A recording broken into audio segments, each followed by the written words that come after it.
All right, welcome to the Regular Podcast. I'm your host, Joe Chap, along with my other host and the royalty of the program, Cindy Berry. Now, Cindy is in a desirable location. Most would be jealous of, so we'll just keep it like there. That is what's going on, and you know, we got a lot to talk about with the Red Wings because obviously the Red Wings are at the Olympic break. We'll talk about that. We'll talk about the Olympics because obviously the Olympics is underway. Well, the women's hockey is underway tomorrow. USA and Canada will play the women's hockey team, so that'll be fun at 2:10. But we go into the Olympic break. It's kind of like a reprieve for the players that are on there, like Patrick Kane. I'm sure he's elated to get a break. Andrew Kopp, I'm sure he's elated to get a break. Even Alex DeBrincat, maybe he's elated to get a break. Everyone that is not on a Olympic roster, I'm sure they're like, yes, let me go to Florida, let me rest myself, maybe go in a sauna, and get ready for the second half of the season because the Red Wings really did get the worst end of the stick in terms of how many games they played in the beginning of the year, especially up until the Olympic break. They played the most games out of a lot of teams, so that's where you got to go. Well, and I'm willing to bet that the families of these guys are even more grateful for the break because they haven't been seeing much of them lately. And so I'm sure they're spending a lot of time with their Mhm. kids and their wives and their families and all that. So I hope they're enjoying the time. But, before we delve into all of this, you threw a teaser out there, and I can't let you get away with just that teaser of saying I'm in a desirable location. And some people might be thinking Florida, maybe they're thinking Hawaii, maybe they're thinking, somewhere warm. I'm having a good time enjoying myself. No, no, sadly, I am here in Michigan where it is freezing cold, Mhm. and but I will tell you that every single one of you out there right now are in bed with me. And Oh, wow. Yeah, this is crazy. yeah, it's It true. so the backstory is about this is Cindy's phone is not holding a charge. She was gonna do the podcast, video-wise, but then she was like, "Oh my god, it's not holding a charge." And I was like, no, you could just go audio today, whatever the case may be. I'll go video. We'll do it like we do." And, she's like, "I gotta do it in my bed." I was like, "Whoa, whoa, okay, okay, whatever." Joe They was say he was already tempted. I want everyone to know because Joe is a great entrepreneur and he was already thinking of why not video? Why not? He I was mean, thinking Cindy in bed video. No, no. really, it would be worth an hysterical laugh if you guys could see the setup I got going. This is ridiculous. So I don't know why my phone isn't holding a charge. I thought it was just the cord I was using. It was this big long, Python length cord. And then I'm like, no, I can hold a charge with just this short cord. But you know what, them little short cords, you can't go, they're like a tether, like you're stuck there. So not only am I stuck on this short little cord that plugs into this one place in my room, but I've got all of these pillows. I'm like on this mountain of pillows in just a specific position so that it stays charging, just so that I can be here with all of you and my good buddy Joe. So I just It's want you to know it's still funny. it's hysterical. I really wish that I could I mean, I figure I'm going to have cramps and everything by the time we're done because I have to stay in one position to get this thing just to bring you the show today. But hey, it's worth it. And I know we're talking about It's the it's a it's an ode to your childhood. Just think of it this way, when you were a young kid, you had to stay, towards a wall, when you were on the That's phone. So, right. I grew up in the age where, like, the phone was wireless, so you So could they walk didn't have a around with it. cord. Well, early there was one phone, there was one corded phone in the house, and then that went by the wayside because it just broke. Now my grandma, she had the old fashioned where you had to dial it, and I With was the always like, rotary dial where you put your yeah, finger in the hole and you ran it around the thing. yeah. I Yeah. was like, damn, where'd this come from? The Olympia? Like, what the hell? Like, Oh yeah, it was a big deal, You don't know this again. And for those of you who don't know, I know it's not obvious, but Joe and I are about, 20 years, 25 years yep, apart. So yep. The thing is that I remember when the push button phone came in. I'm talking about we didn't even have cordless yet. It still had the cord, and for everybody who's my age and my generation, who remembers this, you remember when not only did you have that curly cord, it would get tangled in itself.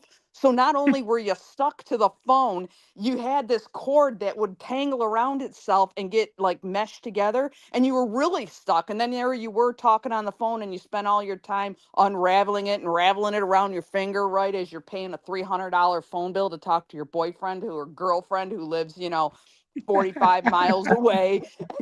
And you got to pay long distance charges and hear it from your parents. Now you're babysitting and doing pizza delivery and paper routes and everything you got to do to try to pay your parents this monstrous phone bill.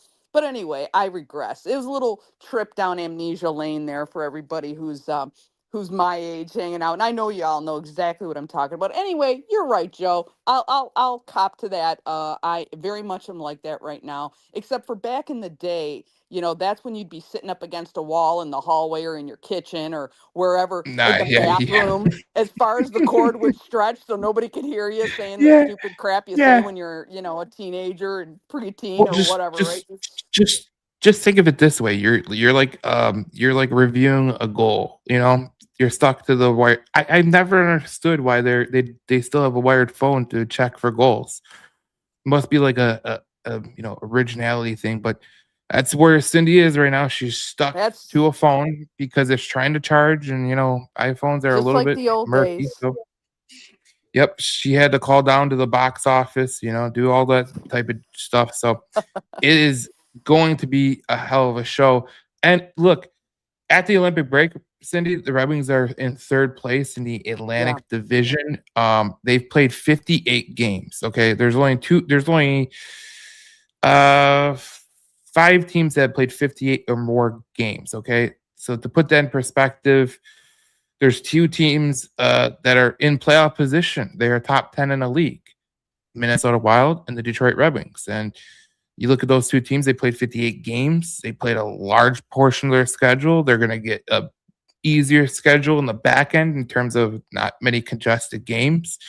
And the whole reason that the Canadians are ahead of the Red Wings is because, well, they played less games. So we have the Tampa Bay Lightning, who have played a, a division low 55. So they're going to have a back end of the schedule that is going to be tough to navigate. But, we came into the last week's podcast.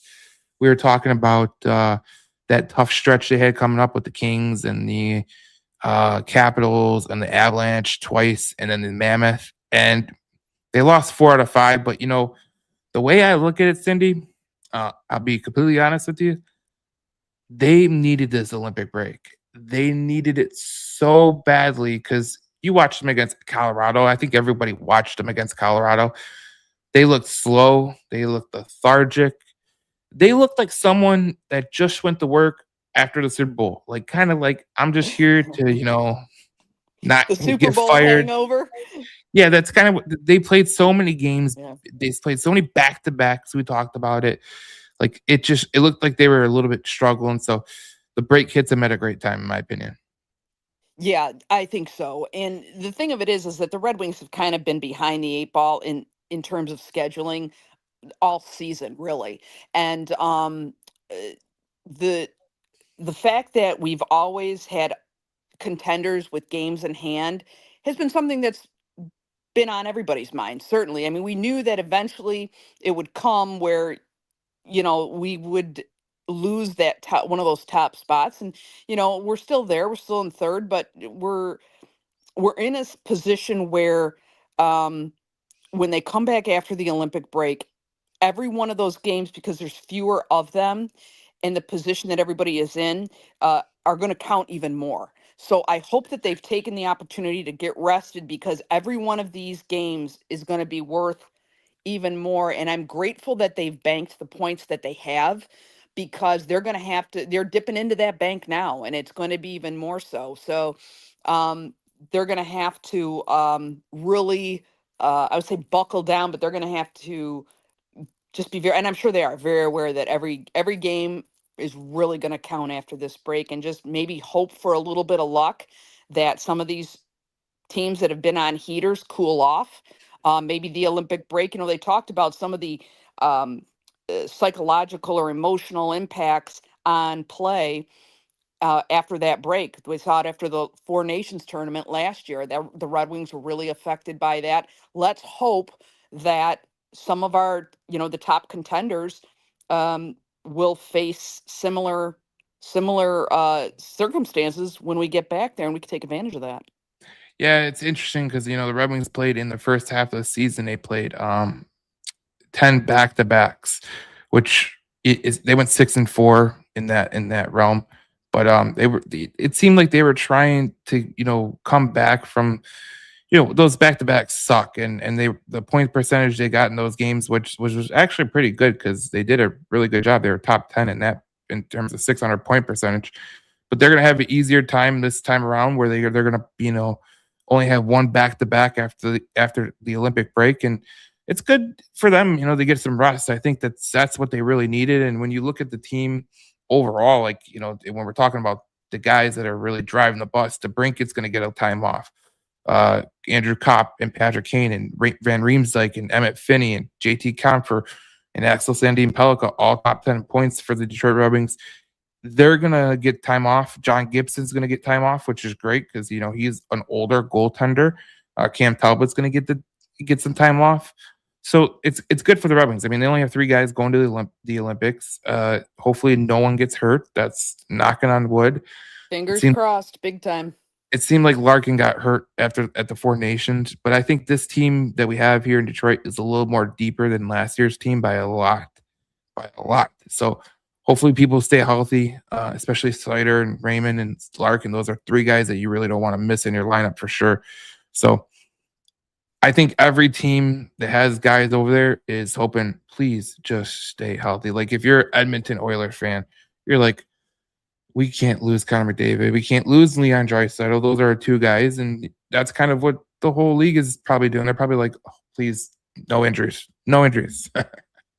Oh, absolutely. And the good news is that I actually looked into some statistics on this because I was curious, because one of the other things, and I didn't get a chance to say it prior, but I had the information prior, is that one of the things Steve Yzerman is waiting on is he's waiting to see for the trade targets that he has if they get affected by any injuries during the Olympic break. So when I got that information, a while ago, I looked up the stats. And the good news is that Olympic participation does not seem to statistically matter in terms of the amount of injuries. You're not going to get injured any more. You're not more likely to get injured playing in the Olympics than you are playing a regular NHL game. So that's the good news. However, there's also just the law of averages. The more games you play, the more likelihood that you have to get injured. The more time on ice, the more opportunity for injury.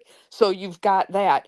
And of course, then even though it happens very infrequently that you have a season-ending or career-ending injury during an Olympic play, it can happen at the worst time to the worst person. And just ask Pavel Datsyuk, that faced that situation. And so it does happen. And I think certainly there are GMs, there are coaches, there are organizations that are waiting to make moves until after they clear that hurdle. I think that just makes sense. That's just a smart thing to do. And Steve's not one to panic anyway. So, but that is absolutely something he's waiting to see. Yeah, I think waiting till after the Olympic break is probably the best bet. Especially if you do make a move for like a Robert Thomas, you do make a move for someone like that, you're gonna have to do it because you got to show your team that you're gonna trade. I spoke about it. I think in in one of my I forget what I think of in a video that I did for the regular podcast, but I said Stevie's he's gotta make a trade and he's gonna make a trade. I'm full certain about that, especially with where this team is at, and they gotta right now as we speak they got a 78.1% chance of making the playoffs.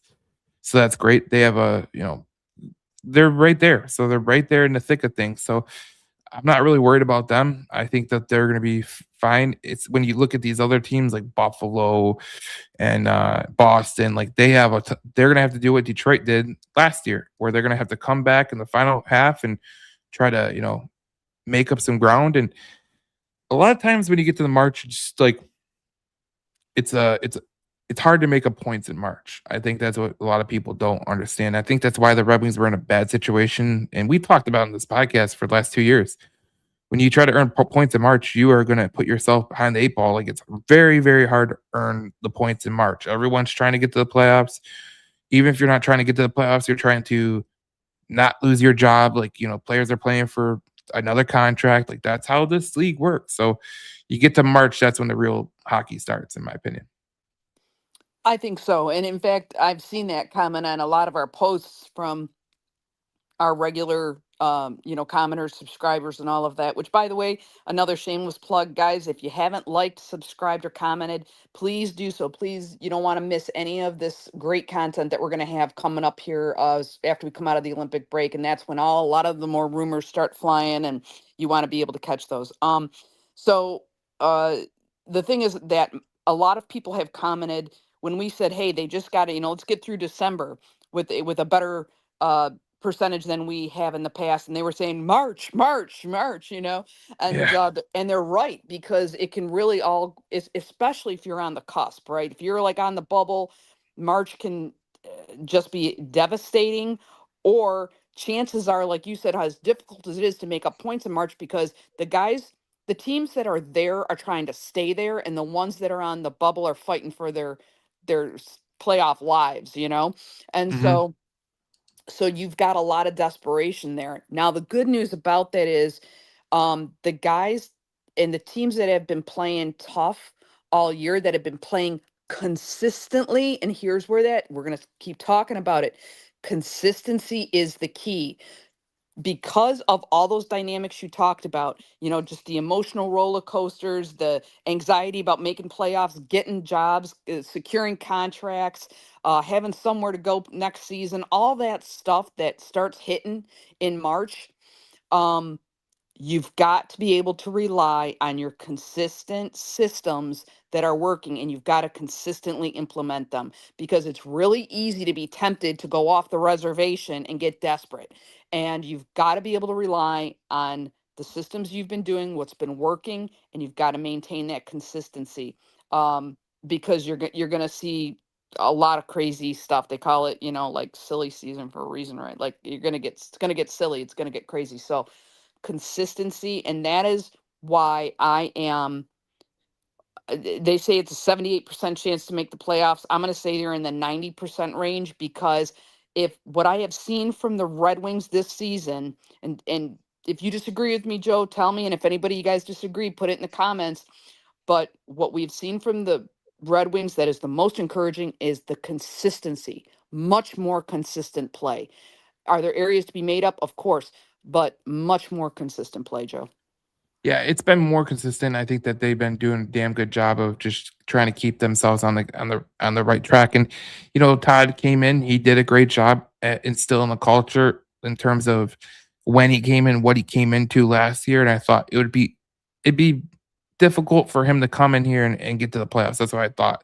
I thought, me and you obviously talked about it, how Eiserman should have made the coaching change before the season, but he didn't. So it is what it is. But now you could see that a year with that coaching staff, they have a system.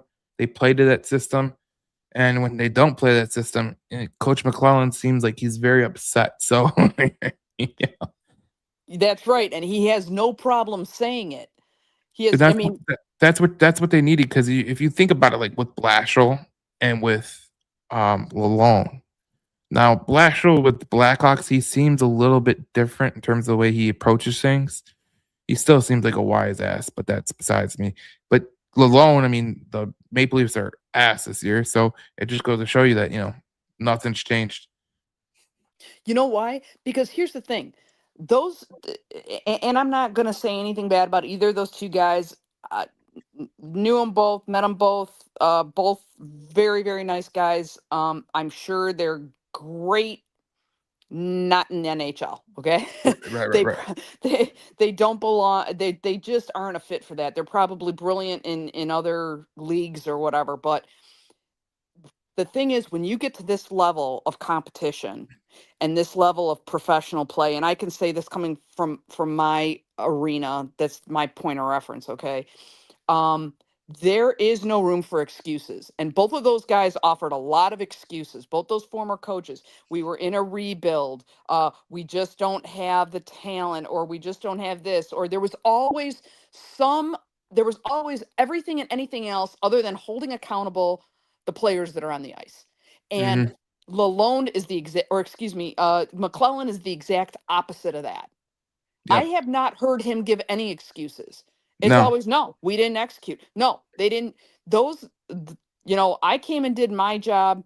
They're not implementing.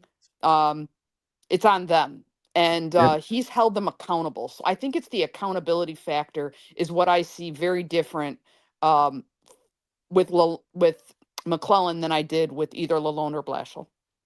Alan says, will 98 points get us in as previously thought? And with the network news, do you think that we'll get classic games on a new network? 14-9 in the last 24 at minimum. That's probably pretty close to what I have too. I think I have 15-8 in one or something along those lines. But I'd rather have a few more overtime losses than regulation losses, especially how close the points are. But yeah, that's an interesting point about what Alan just said, Cindy, because the news today is network news in terms of the Red Wings, and I think everyone kind of um,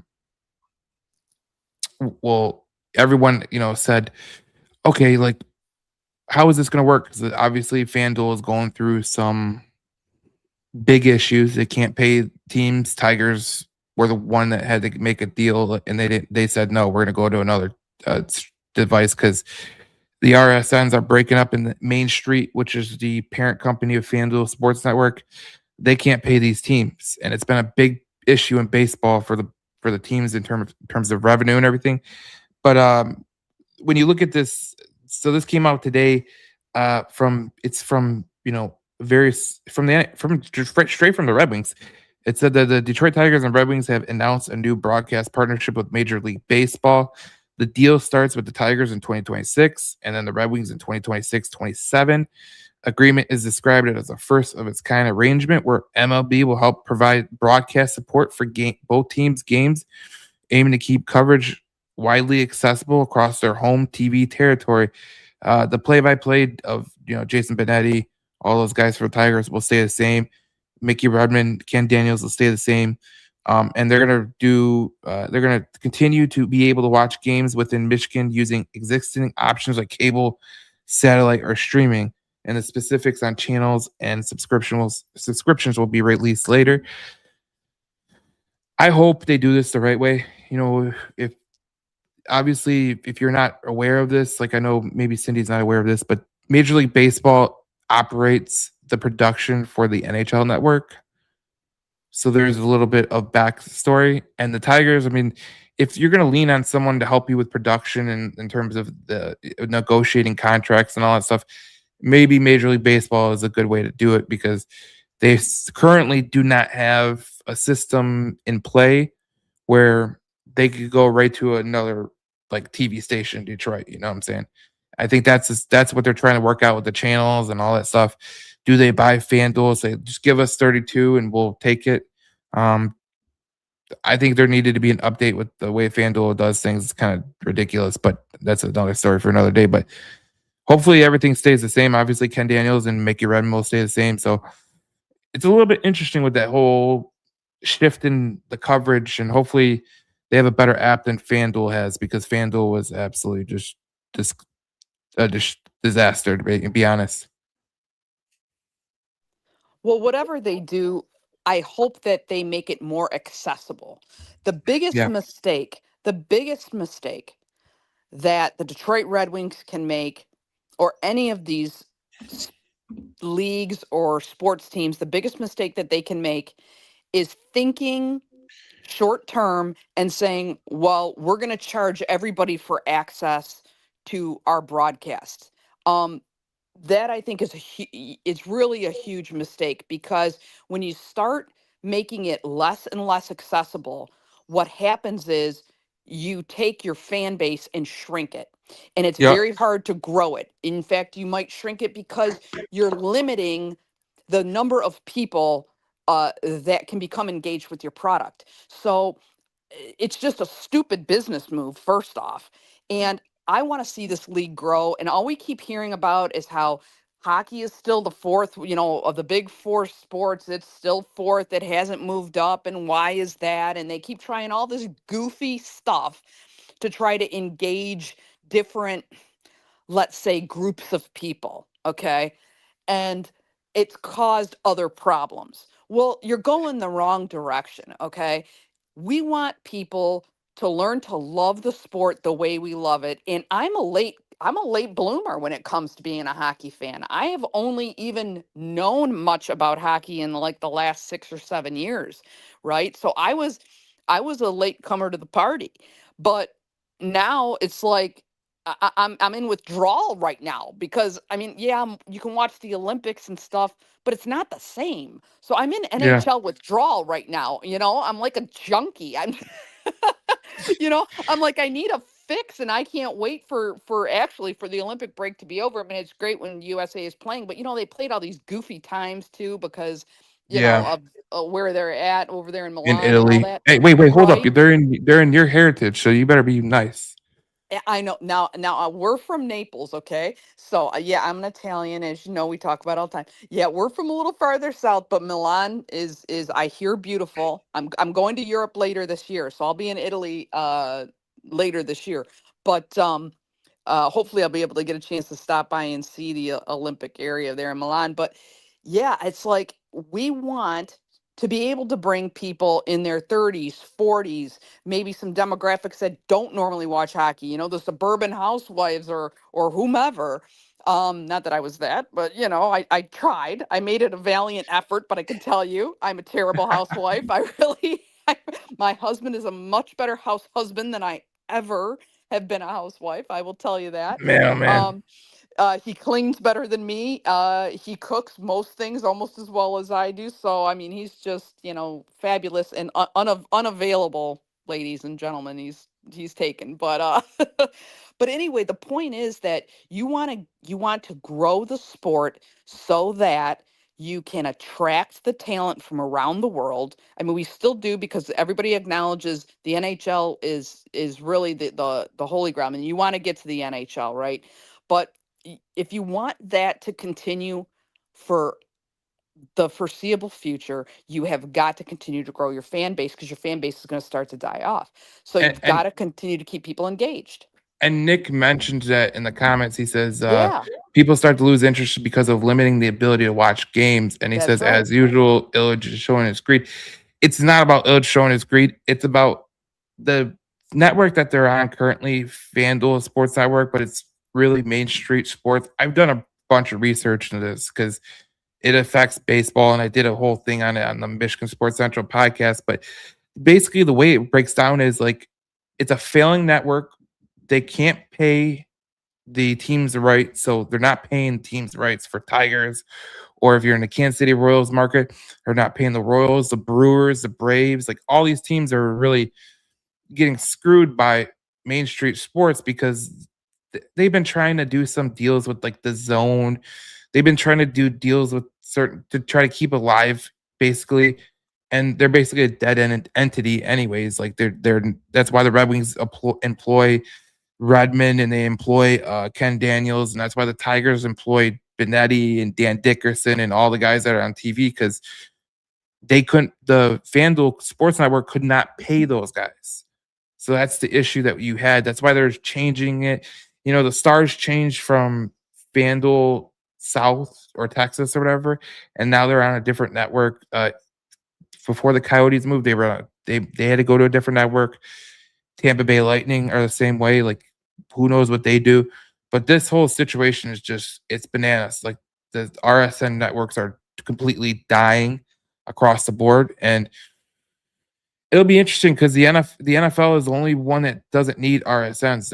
NBA, NHL, and Major League Baseball, they need those regional sports networks. So it's going to be interesting to see how these teams adapt. And obviously, if you're in a market like Detroit, you have a good chance to survive. But if you're in a market where you have the Royals and that's your only team in Kansas City, you're kind of like limited to what you could do. So Detroit's lucky that they're in a spot where they could maybe do a deal with like the Major League Baseball to produce their games and everything. That works out good. But for the rest of the teams, like in non-Detroit cities, it's going to be tough. And you go back to another point in baseball, the Dodgers own their sports network, the Yankees own their sports network.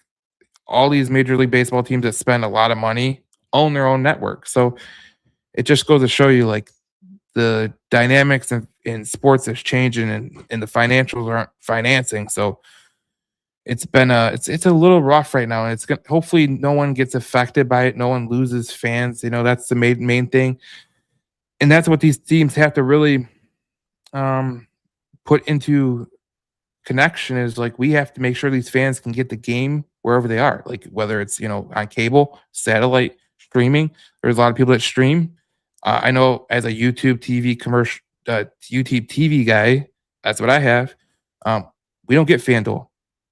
We just don't. So I have to pay the $20 extra, and that's what it goes down to. So hopefully they work a deal out with YouTube TV and Hulu, and that way everyone's getting their piece of the pie, and it's going to be good. But for right now, this FanDuel, it was a total disaster from the start. The app was junk. It always crashes. I always got to restart the app. Don't even get me started on that. But hopefully they got a better system, better app, better connection, so that no one gets affected by this. That's the main thing. So Alan brought it up. Nick brought it up. Just wanted to put it into fruition because it's a weird time in sports right now. I think we're reaching the point where there's a lot of sports leagues that are figuring out that look, like the NBA, they've gone to these pay-per-view kind of things. The NFL makes it nearly impossible for fans to watch every game. Like I think you need like $1,300 a month to watch NFL football if you pay per streaming app. It's the fans are never really taken into account in this day and age. So hopefully that doesn't change. Hopefully that changes. But tell us how you really feel, Joe. I've been doing so much research on it, and like people, they're wondering why the Tigers aren't spending a lot of money. Like this is the reason why they're not spending a lot of money. Like the Tigers, the Royals, the Brewers, all these teams are getting affected by it. And and then you got the Dodgers who own their own TV network, and they make $200 million a year just on TV. I got a solution for these teams, right? For the ones who want to charge more for people to watch the game, here's a novel idea. Try bringing down the ticket prices so that some of us can actually afford to go to the games. I mean, some of us are fortunate that we can afford to go, but I'll tell you what, if you want to take your kids, you got a couple of kids, or you want to, take a 4-pack down to the game, I mean, you better be willing to shell out about $500 by the time you pay for tickets and parking and all this other stuff. I mean, and how many people have an extra $500 laying around? I mean, I think it's gotten better, but that people don't have that kind of money.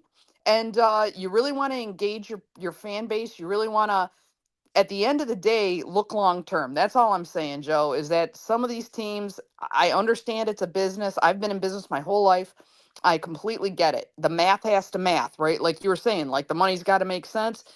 But I think they got to think long term, and I think they'll find that if they do that, you're going to make more money in the end. And so, and just I mean, I'm not being an altruistic, idealist or something like this, like saying, hey, look, think of the fans, and But it's part of it. Like they should think of the fans. The way that tickets are, like it's crazy. But I think they're well, look what they did to season ticket holders this year. yeah, that's another I think it's getting crazy across the board, and I think eventually these teams are gonna have to come back to earth a little bit. You know what I'm saying? It's gonna be, and you see with Detroit fans, like I mean, like the Lions are good, but um, when they didn't make the playoffs this year, people were pissed. So I think you're heading down the wrong track, in my opinion. So hopefully, um, they can get all situated and they can think of the fan when they do this app and where it's going to be streamed and what channel it's going to be on. I think there was a vague kind of announcement, but we'll see what they do. Hopefully, everything is better than FanDuel, to be honest. So, We should set the line right now. Speaking of ticket prices, we should set the Vegas line right now on what we think the minimum ticket price will be for playoff tickets down at LCA. You got oh any man, idea? Are you prepared to set a line on that? I mean, I'm willing to go. I'm willing to go right now. Minimum ticket price to get in to a playoff game, because I'm telling you, they're going to the playoffs. Just book it. Um, I'll bet you minimum price is 140, 149.50. I'll go higher. I'll go 220. I'll go Woo! 220. All right, you guys all heard it. I set the line at 149. Joe says nope. It's going to be a 220 minimum ticket price to get into to a playoff game down at LCA. We'll see who's right. You guys, Especially the first one. Like if that you would think be the a hot first round? ticket. Really? Yeah, I think that'll be a hot ticket because it'll be the first game in the new arena in the playoffs, and I think people will be waiting for playoff hockey. That's what I think. I mean, even the Pistons, I think last year their average ticket for a playoff game was 190. So there you go, kind of the barometer right there. Well, all right. Well, then that's right in the middle of what I said and what you said. So it'll be interesting to see which one of us is right. So we're thinking positively. But coming out of the Olympic break, Joe, the Wings got a couple of tough games coming up. Yeah, they got an easier schedule, but they got a couple of tough games there right after that break. What are you thinking we're going to see in those two games? Well, you got 3 games that are on the road. Three, yeah. Yeah, which is this is probably the biggest. I would say is the toughest schedule that you have. I mean, you have Ottawa coming out of the break, which has always been a pain in the ass for Detroit, right? Um, it's weird because they have a 2 p.m. game on a Monday against Nashville. Weird. That And is weird. I don't even know what March 2nd is. So is it like a holiday? I don't know. Um, but they play Carolina before Nashville at 7 o'clock. That's a normal time game. But yeah, you got 3 tough games. Nashville's been better. Carolina is obviously good. Ottawa's been a little bit better, and they've been playing better than their record. So those are 3 tough games coming out of on the road, right? It doesn't get much easier when you come back home. You play the Vegas Golden Knights and the Florida Panthers before the trade deadline. I mean, that's a that's a tough stretch. It is a really tough stretch. And then, it doesn't get any easier the next week. You play Devils, Panthers, Lightning, and Stars. So Red Wings got a tough schedule. Hopefully, like when you get out of the Olympic break, McClellan mentioned that they're gonna have like a training camp of some sort where they just get refreshed, That would be Yeah. good. I think that's probably the best way to handle it. But you got 3 tough games coming out of the break, and you better be ready to go. Like you better be ready to go. And so Ottawa's going to be tough. They've been playing better. Carolina, we know Carolina's a pretty damn good team. Nashville, they're playing better, even though Barry Trotz stepped down. They're still playing really, really good hockey as of late, and they beat the Colorado Avalanche in Colorado 7-2, but just before the break. So they've turned it on, and I think they're like 2 points out of a playoff spot right now. So there you go. I mean, it's the whole NHL right now is a big, just yeah. Nashville, they're 2 points out of the wild card. So there you go. That's pretty. It's a lot of people, jockeying for position over there. So they're right And behind them. I would expect to see Steve Eiserman making a move, by the way. Um, very, very soon after we come out of the Olympic break for that reason. So Todd McClellan, as you have mentioned, and I forgot to mention that, I'm glad you did, that he's basically going to do almost like a reboot Yeah. when everybody comes back from the Olympic break. And it makes all the sense in the world if you think about it, that they would want to bring in any new additions or any changes. They're going to want to have those folks here and participating in that. As soon as possible. So I would say as soon as we clear the Olympics, you're going to see some paperwork starting to move. The question is, are they going to hold it until time certain, or are they just going to roll out fast and hard? And I'm willing to bet you're going to see something really quick after that, prior to that particular training event happening. Mm-hmm. Well, the NHL roster freeze happens. I think it ends on the 23rd at midnight. So teams can start doing deals. Now, the good thing about that in terms of the Red Wings, they got 3 days before their next game with Ottawa. So you got a good chance to, to get someone in there if you need to. I was told, well, Elliot Friedman was told, but I listened to 32 Thoughts, and he said that a lot of GMs are going to talk about trades over the break, but they can't do it officially until the Olympic freeze is over. So you know that there is always going to be talks back and forth, like, oh, I'll do this, I'll trade you this, blah blah blah. Obviously, nothing can be official, so nothing, no trades are going to be taking place. But I think that's what's going to happen. I think, and a lot of people are anticipating that there's going to be a lot of movement after the roster freeze. No doubt about it. No doubt about it. That's what I'm saying. The paperwork's going to be done, but they're holding on to it until they can just drop it. So it's going to seem like a lot is happening right away, but the fact is, a lot of that paperwork's already probably, very possibly, going to be drawn up and waiting. So, and there are, I think, some GMs waiting to see also what happens in the Olympics as far as not just injuries, but this is an opportunity for them to see players in a different type of an environment, and to see if those players have if they want to hold on to them. I don't know if there's too many trade targets actually in the Olympics. I really haven't done the cross reference on that. Well, There's a few.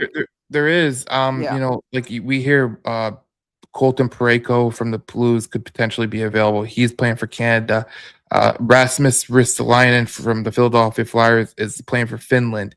You got guys like Vincent Trocheck playing for the United States, who I think Stevie Y is going to have a real eye on, in my opinion, because he wanted to sign Trocheck, and Trocheck wants to stay on the East Coast. So there's kind of a marriage right there. But you got guys like, if you're looking at guys like from God, you go to Columbus. I mean, there's no one there that you're gonna want to get. Calgary has one guy, so there's not many out there. But I think there's a couple that Yzerman will definitely have his eye on in terms of Ristolainen from Finland.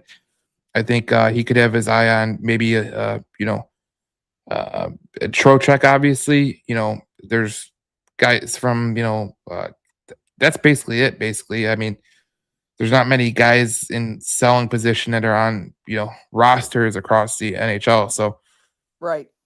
but I think those two in conjunction, Ristolainen and Trocheck, those are two guys that kind of match what Detroit could want. A second center and a defenseman, top 4 defenseman, and you get a chance to see best on best. So that's a good chance to see what you're getting in a player. And if Yzerman wants to make a deal with the Rangers, he probably can, because the Rangers they already signaled the white flag that they are going to sell. And people said that, Elliot Friedman said that Vincent Trocheck wants to stay on the East Coast. And then it came out today that, Jonathan Mercer, who you remember, he went to Nashville. Yeah. He wants to go to a place. He has a no move clause, so he has all the control. He wants to go to a place where his kids can play hockey in a great state. I think there's only a couple states that come to mind in terms of hockey: Michigan, Minnesota, Massachusetts. So pick your poison, John. Right, exactly. Here's the other thing too, is that, and I don't think we've mentioned this when we have trade talks.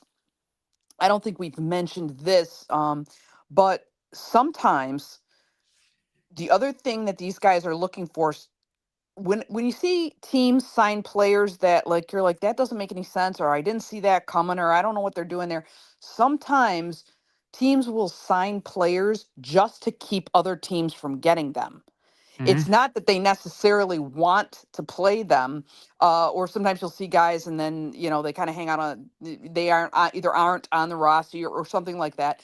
But sometimes they're making moves to, and I've seen this, and I'll tell you, this is where this came from. Is I asked a couple of people this question. And I said, why, like, sometimes three trade team trades, and you're like, what the hell did that accomplish? I don't even see why so and so bothered to do that.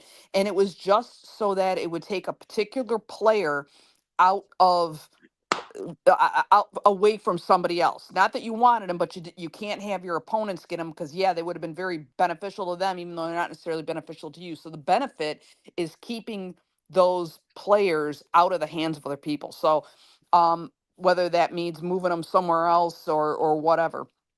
So sometimes there are strategic moves that don't make sense to the fan base, but if you know what's going on behind the scenes, it makes a lot of sense. And then you have the absolutely ridiculous moves of, like, literally, and you say, like, that doesn't really happen, but I can tell you from well, not firsthand accounts, that would be bad, but a secondhand account, a firsthand telling to me from someone who it happened to, that you tick off the ownership, you tick off the wrong guy on a team who's got more value to that team than you do, and more times than you realize, guys are put in a position like it's him or me, or teams are put in a position it's him or me. And hey, he looked at my wife wrong, or I don't like the guy, or he used Hmm. my soap, or something stupid. It's over the dumbest stuff. It has nothing to do with anything having to do with the game. It has to do with somebody got ticked off at someone else, or somebody, like I said, slept with someone's wife or girlfriend, or looked at them the Yeah, wrong way, or the li- whatever. the little Miggy thing that happened with Prince, that whole situation with Tigers, that happened where as Basil Garcia got traded to the Miami Marlins out of nowhere. So it does happen. You're right. Brendan Shanahan could tell you, there was a reason he was moved years and years ago. I mean, that stuff still happens. So it can be something as ridiculous as that. But hey, if one of your top guys comes to you and says, "Look, it's me or him. Either I'm moving, or you're getting rid of him," you got to work with those kind of situations also. So let's hope none of that happens to affect the Red Wings, in terms of, let's hope they can truly make a move that is being done to give them Make a the team real better. shot Yeah. to drive deep into the playoffs. I believe this team has the ability. Here's the thing. Do I think they could win the Stanley Cup or be contenders? If it wasn't for the Colorado Avalanche this year, I don't even think the Bolts can keep it up, to be honest with you. It's I tough. really don't. They've been at a really unreasonable pace. I mean, Yeah. it's just like, when are they gonna get, like, taken down a notch? You know what I'm saying? It's kind of the But way you feel about the Lightning. the Avs are in and I hate to say this, because so many of my dear friends still hate the Avalanche from years ago, but man, they're almost a phenomenon. I mean, they have got to be some of the most stacked team in terms of talent and skill and just discipline, execution. I mean, they are unbelievable. I don't know. It would have to be a miracle type moment. Speaking of the Olympics, right? It would have to be a 1980s miracle moment uh, for the Red Wings to overcome the Avalanche. Not impossible, but, and not just the Red Wings, but quite frankly, anybody. Yeah, I feel like the gap has gotten smaller with the Avalanche, though. Like, there's a Minnesota Wild behind them, the Dallas Stars in their own division that are, you know, trying to get towards them. But when you think about the Red Wings in terms of in terms of a Stanley Cup team, I don't know. Like you never really know until you get to the playoffs, because especially with the NHL, like you're thinking, okay, if you get this team, you could maybe make a run. You know what I'm saying? If the Red Wings got, you know, based on the Olympic break, if they got the Canadians in the first round, could they win that round? Potentially, I think they would have a good chance. But man, you talk about that, and it's just really, really, really difficult. Well, that's it. I mean, but you look at the assets that the Wings have this year that they didn't have before. I mean, if they were ever positioned, I even heard somebody say who would have firsthand knowledge that this team reminds them of the O2 team.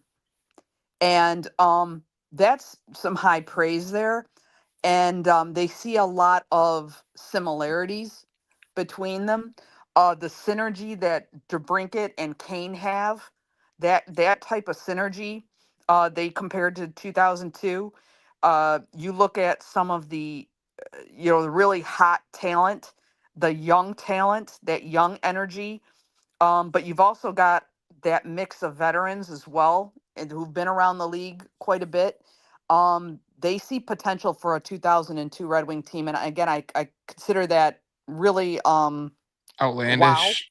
Yeah. Yeah, but they see potential there. So if people who were there see it, um, then I'm gonna have to defer to them. But Yeah. you've got Kane, you've got DeBrincat, you've got Larkin, you've got a lot of all stars there, potential all stars, past and present all stars.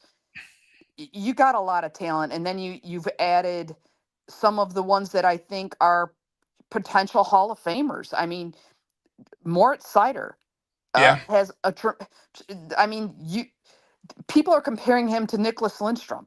They're Yeah, I saying, heard I heard Chris Pronger talk about him, and he said he was like a number one defenseman. That he would kind of say that he's like a rare number one defenseman who is physical, tough, can score, can do everything.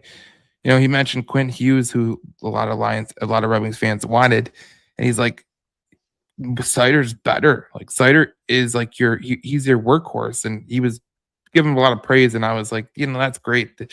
But yeah, they got a lot of good guys on this team. Cider, Raymond. I think what's interesting about this team, Cindy, moving forward is like, yeah, you got a good team right now, but I mean, I'm watching Carter Bear, who they drafted last year. He's scoring hat tricks. He's looking really good. And I look at Augustine at Michigan State. He's playing good. I even look at a guy who his dad played for the 2002 Red Wings, Keenan Draper. I yeah, watched Michigan and Michigan State on Friday and Saturday. He scored the shorthander to tie the game to send it to overtime. Man, does he seem like a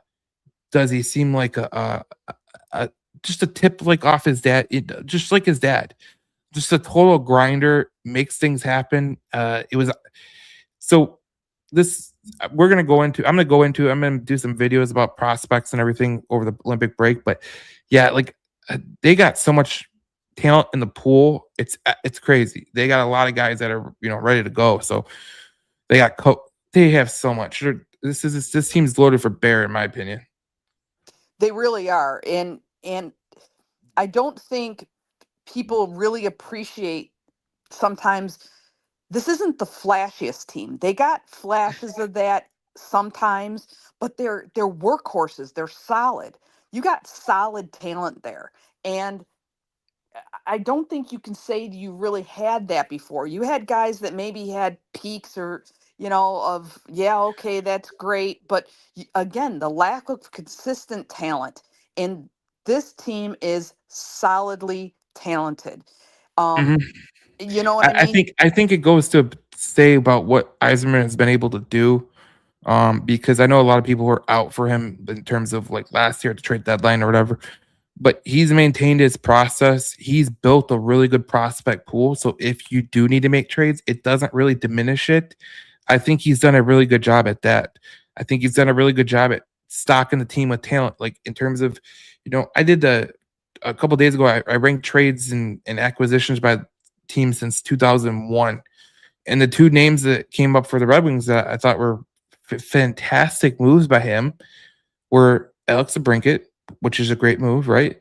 And John Gibson. And I think honorary, you can mention maybe Patrick Kane, but overall, like Gibson and DeBrincat really make this team go. And I think Gibson was like a little bit of a, you make that move so you can get towards, the Costa and the Augustine. That's kind of where you're trying to do.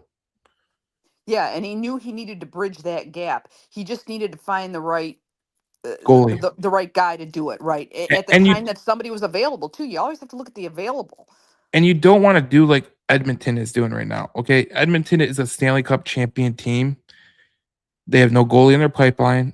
They had to trade their goalie. They went to the Stanley Cup finals and I don't think they got better. I think they got marginally worse, to be honest, with Tristan Jarry.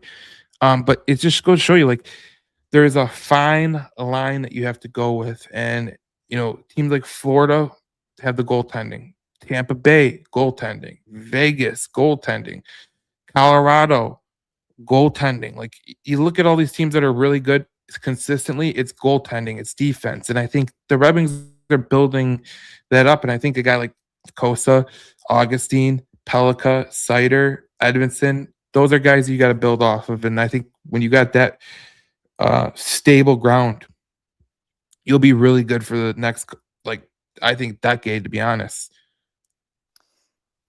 Well, I think so. I think when the Red Wings lock it in, it's going to be locked in for the long term. And that'll be great for all of us who've been waiting. I think that's one of the things that's disappointing about the Lions is people really thought that we were on our way to that. And then this last season, let's just hope that was an anomaly. It was a blip on the radar. Yeah, it was a blimp in the radar, but that's also a kind of it's a foreshadow of what Yzerman can't do. Okay, when you know you have that's right. when you know you have something that is wrong with your team, like the Lions, what was wrong with their team was the defensive line. They didn't have a stable, they didn't have depth there, right? When you don't have a certain thing in your game, like in hockey, you need defense, you need goaltending, you need guys who could score 5-on-5. It's the same thing in football. And if it's kind of if you're Yzerman, you look at Holmes and you go, okay, he made that mistake. I'm not going to make that mistake. That's the difference. And I think you can learn a lot off other general managers. And I think Yzerman has done a damn good job so far. And we'll see what he does at the trade deadline. But, this roster is really good. And I look at two teams where I'm like, they have a really good roster, not just now, but into the future. It's Detroit and Montreal. I think those two teams are loaded. Maybe Buffalo too. Well, they are. And I think the most important, in my mind, the biggest mistake that Steve made and the most important thing he needs to do is he needs to lock Todd McClellan in to a long-term contract as well.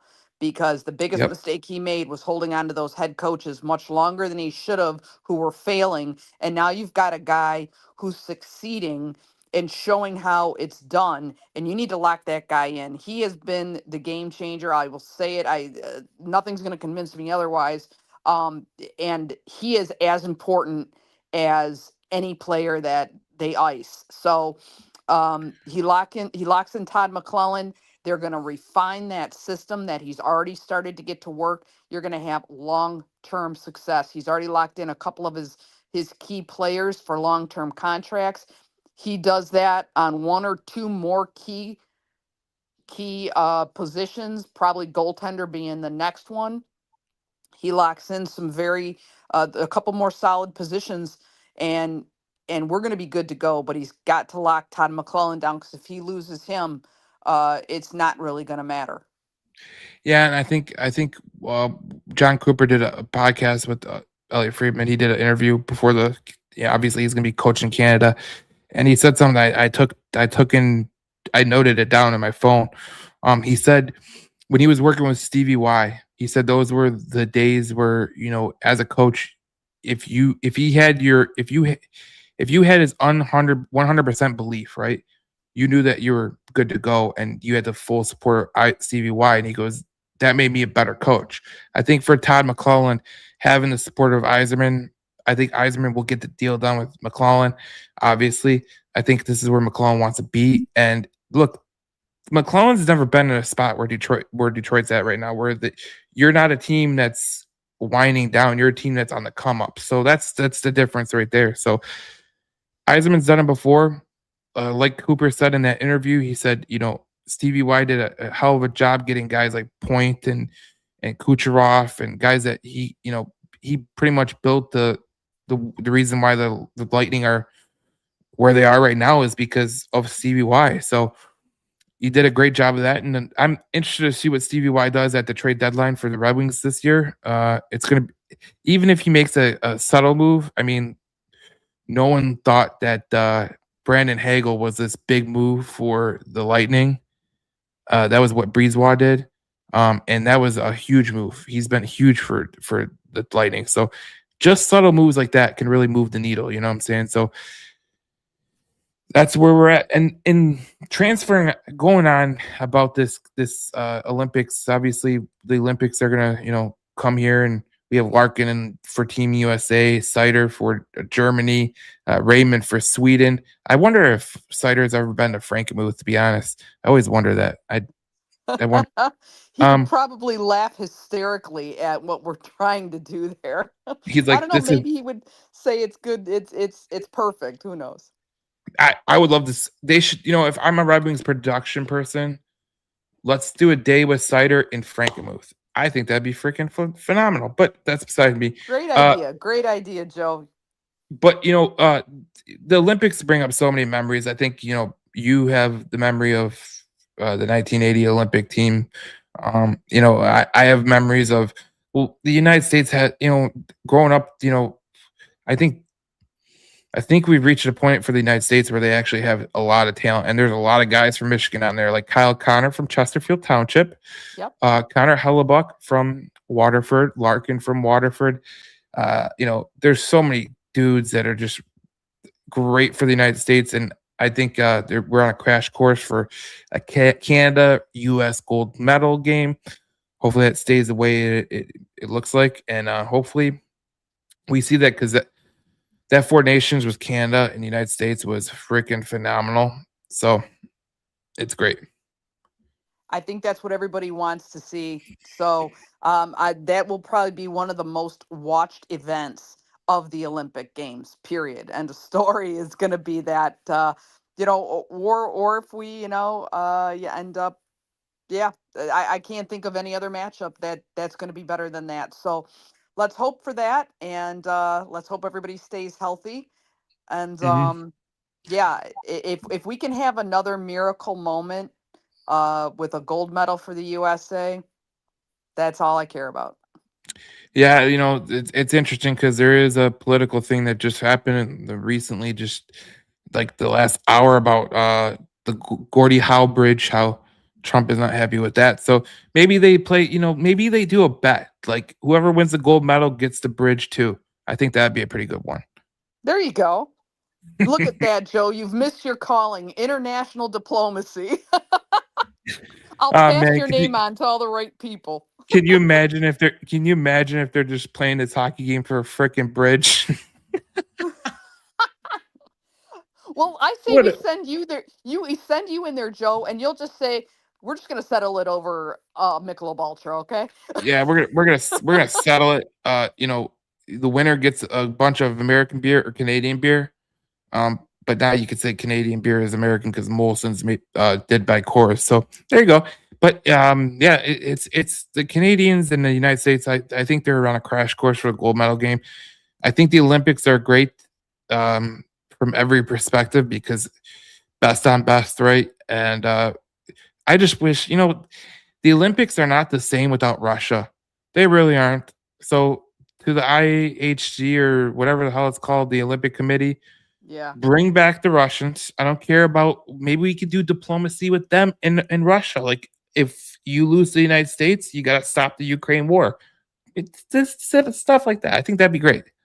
There you go. We could, like I said, international diplomacy. We can cure world peace with sports. I think it's a great avenue. If Putin wants to play Trump in hockey, we could we could do that too.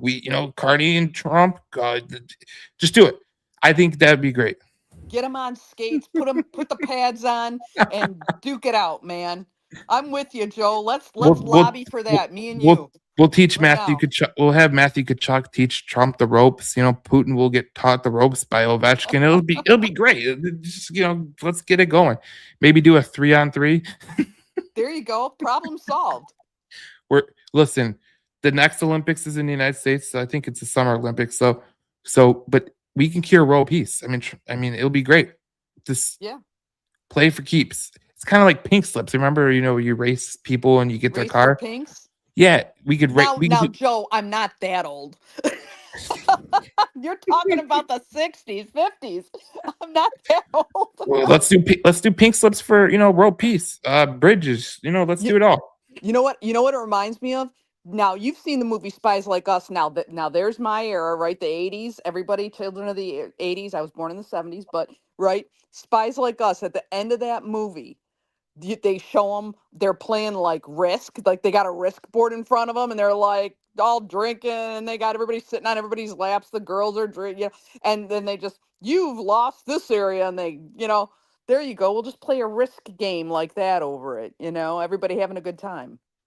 It would be very interesting because there would actually be things at large for the Olympics. So I think we should bring back Russia to the Olympics for sure. And we can cure world peace right then and there. Let's just do it. That's right. Bring peace. The Joe Chap method. Yeah, hopefully all these Red Wings stay healthy, Larkin, Seider, and Raymond. And hopefully I stay healthy, Joe, because right now, as I said, I've been holding the same position for over an hour with all you wonderful people, and I'm starting to cramp up. So yeah, we got to end the podcast because you're on your my legs are going to sleep. My heart, my hands.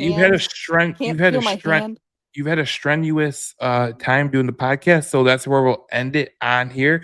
We talked Olympics. We talked coming out of the break. We talked we talked about something I didn't think we were going to talk about, the broadcasting rights and all that jazz. It was a loaded show. We'll see you guys after the break here on the Red Alert Podcast. Thank you for watching. Thank you for listening. And if you miss any portion of it, you go to Red Alert Podcast on YouTube, Red Alert Podcast on Spotify, Apple, wherever you get your podcasts. I'll post the links after it's up. And we'll see you in the next. I'll have some videos coming out too about prospects and stuff like that.